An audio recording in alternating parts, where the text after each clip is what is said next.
listing is not selling.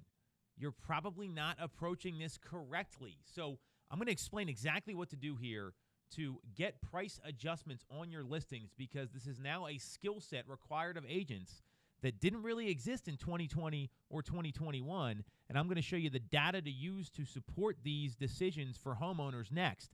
Before we get into that, if you like the video here, if you learned something, make sure to subscribe to the channel, click on the bell for notifications, and if you want to schedule a time to talk to me about your career, make sure to click on the link in the comments. So what we know is that there are going to be 3 reasons why a great home sells, and this is something that every single agent should be future pacing in their listing appointment the first time they meet the seller, not after they list the home and get it on the market. One is buyers need to get the right emotional reaction when they walk through the door. Number 2 is to get the right exposure online and offline. And number 3 is the home has to be priced properly or positioned properly to be the next home to sell.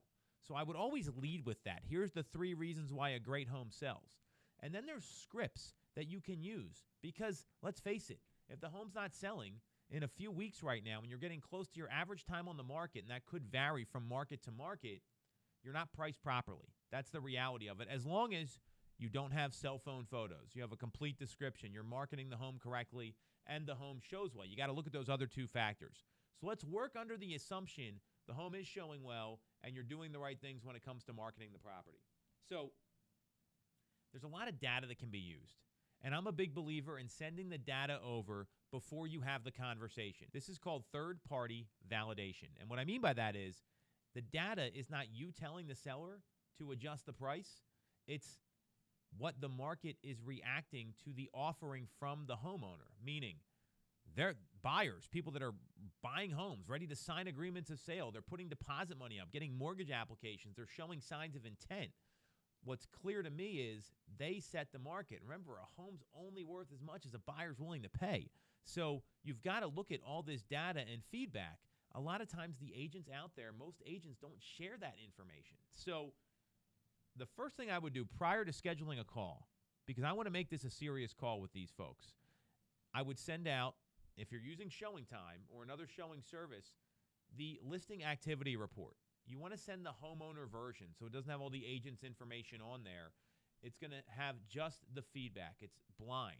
It's going to say things like, here's how many people thought the home was priced too high. Here's how many people thought the home showed well. Is there any interest? And they will give you pie charts here of what that looks like. Nick's going to put up some screenshots about what this report looks like here in the video. And additionally, it will summarize all the good and bad things people had to say about the home. Remember, this isn't you saying it. It's not the listing agent. It's the buyers who you have to sell the home to. They're the folks that are saying these things.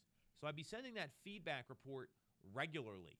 Maybe you send a weekly summary. Maybe you send the feedback in real time. You've got to get that in front of the seller so they can see what's happening, and it's unfiltered, meaning you're not curating all the feedback here.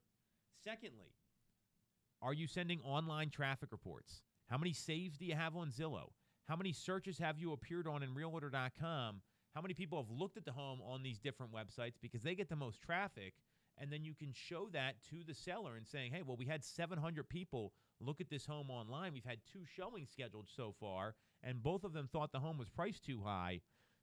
That tells me we may need to go to X to get the home sold. So again, you're using data to validate your recommendation to get their home sold. So I'd be sending online web traffic reports. And number 3, there's a great new report on Showing Time. It's called a pricing benchmark report. The pricing benchmark report lets you customize it based on zip code, county, or city that the property is located. And you can filter out things like certain number of bedrooms and bathrooms, prices, whatever that looks like. We're going to scroll through this as well and send some screenshots here of this report, because what this will do, it's going to show you, hey, the 45 other homes that sold over the past 6 months, like the subject property, they were all on the market for an average of 14.2 days or whatever the number's going to be. Our home's been on the market 78 days, which tells me that it's taking longer for us to sell. We've had 23 people through the property. 78% of the people that have come through have thought we're priced too high, and no one's written an offer yet. And we know that it takes an average of 6 to 10 showings to generate an offer. So this may be the market telling us something here. But you're validating this all with data. You've got a pricing benchmark report about the market connected to the MLS from Showing Time. You've got all the feedback, so you know exactly what the buyers are saying, and you've got the online traffic reports. Remember, when you sell a home, you got to sell it 3 times: to the realtors to show it, the buyer who's going to write up a contract that's acceptable to you, and then to the mortgage company so it appraises for the purchase price. And these are conversations you want to continually remind the sellers about.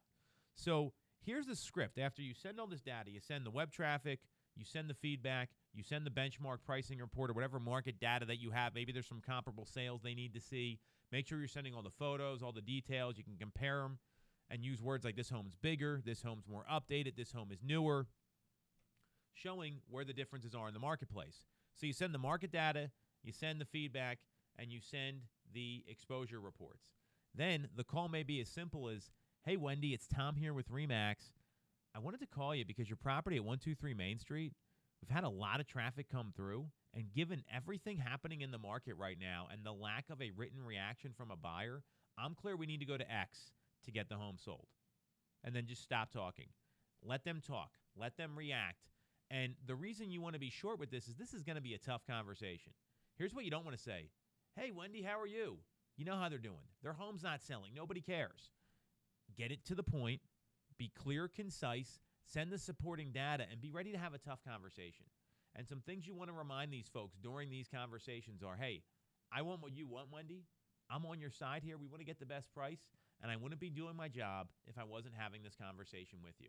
This is not an easy conversation, and it's also a skill set that almost disappeared from the market in 2020 and 2021 because of the way the market was, which is great at the time, but now it's something that if you want to get serious about selling listings, having these tough conversations are going to be critical in your ability to get them into sold properties and help your clients get to where they're trying to go.